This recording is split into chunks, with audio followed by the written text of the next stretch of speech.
अयोध्येतील राम मंदिराच्या तिजोरीवर डल्ला मारणारे कोण? रामाच्या दरबारातून नेमके किती पैसे चोरले गेले आणि किती सोनं लुटलं गेलं? चांदीच्या 200 विटा नेमक्या कुठे गेल्या?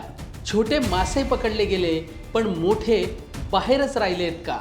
असे अनेक प्रश्न प्रत्येक रामभक्ताच्या मनात आहेत.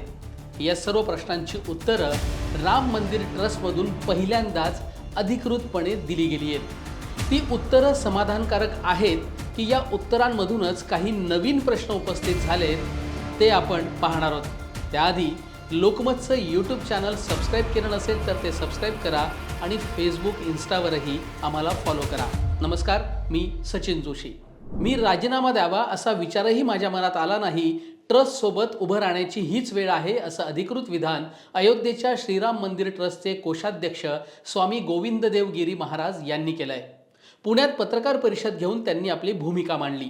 या प्रकरणात आता ट्विस्ट आला आहे असं का म्हणायचं, तर त्याचं कारण म्हणजे गोविंद देवगिरी महाराज यांचा मोठा दावा.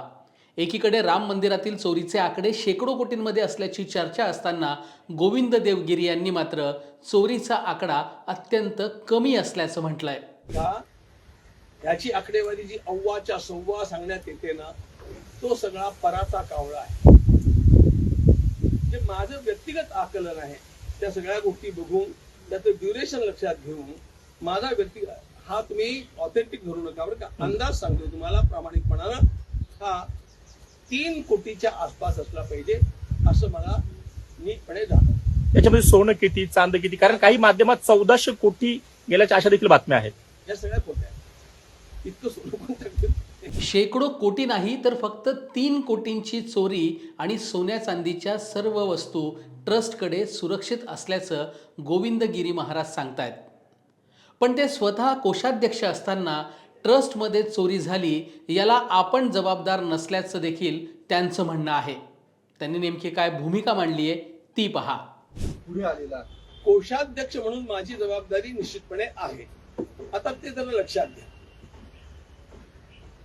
कोशामध्ये आलेलं सगळं धन, त्याचा जमा खर्च, त्याच्यावरती नियंत्रण ठेवणं हे सगळं माझं काम आहे. आणि ते काम नीटपणे चालावं याकरता तिथल्या 3 चार्टर अकाउंटंट्सच्या खेरीज आमच्या ऑफिसमधनं दरमहा 5 दिवस त्या ठिकाणी चार्टर अकाउंटंट जातात आणि ते तपासून घेतात. हे लक्षात घ्या. आता हा मुद्दा झाला जे धन कोशामध्ये आलं, जमा झालं त्याच्याबद्दलचा प्रश्न. जो आता उद्भवलेला आहे तो तिथे जे समर्पण केलं जातं, म्हणजे ज्याला ते चढावा चोरी असं म्हणतात, जे वाहिलं गेलं, हुंडीमध्ये दानपात्रात टाकलं गेलं, त्याचा अपहार झाला. हा झाला हे खरं आहे. पण त्या गोष्टीशी, त्या क्षेत्राशी माझा आधीपासून काहीही संबंध राहिलेला नाही. याचं कारण पण असं आहे की समर्पण होणं दानपात्रामध्ये ही रोजची प्रक्रिया आहे. त्याची मोजणी होणं हे रोजचं काम आहे. आणि तिथले स्थानिक न्यासी हे काम बघत होते. आणि मी प्रवासात असल्यामुळे आणि महिन्याकाठी 1-2-3 दिवस मी तिथे जात असल्यामुळे त्याची जबाबदारी त्या लोकांनी स्वीकारलेली होती आणि ते बघत होते. आणखी पण एक महत्वाचा मुद्दा आहे. केवळ त्यांच्यावरती हे अवलंबून नव्हतं, तर एसबीआयला हे काम सोपवलेलं होतं. हे काम MOU करून एसबीआयला, स्टेट बँक ऑफ इंडियाला सोपवलेलं होतं. त्यांनी ते स्वीकारलेलं होतं.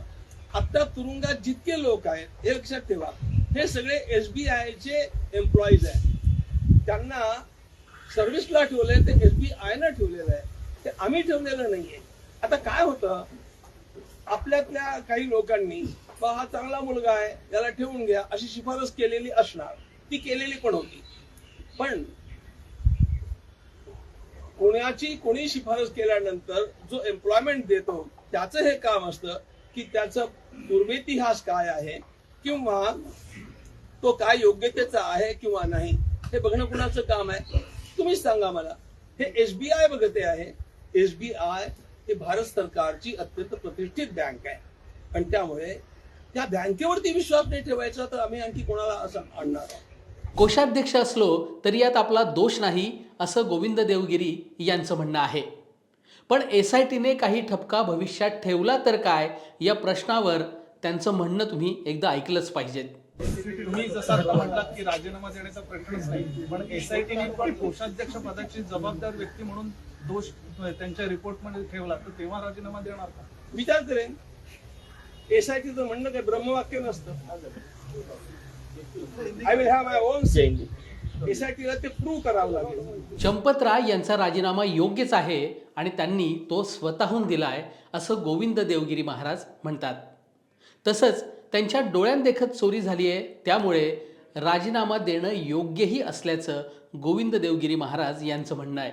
पण एकीकडे कोट्यवधींची दानचोरी झाल्याचं सांगितलं जात असलं तरी गोविंद देवगिरी महाराज मात्र केवळ 3 कोटींची चोरी झाल्याचं कशाच्या आधारावर सांगतायत? SITने अजून कोणतीही अधिकृत माहिती दिली नसताना दागिने, सोनं, चांदी सगळं काही सुरक्षित असल्याचं कोषाध्यक्षांनी स्पष्ट केल्याने दानपेटीतील चोरीचा मुद्दा नेमका कुणी आणि का काढला, अशी ही चर्चा आता सुरू झाली आहे. तुम्हाला याबद्दल काय वाटतंय ते कॉमेंट बॉक्समध्ये नक्की लिहा. व्हिडिओ पाहिल्याबद्दल धन्यवाद.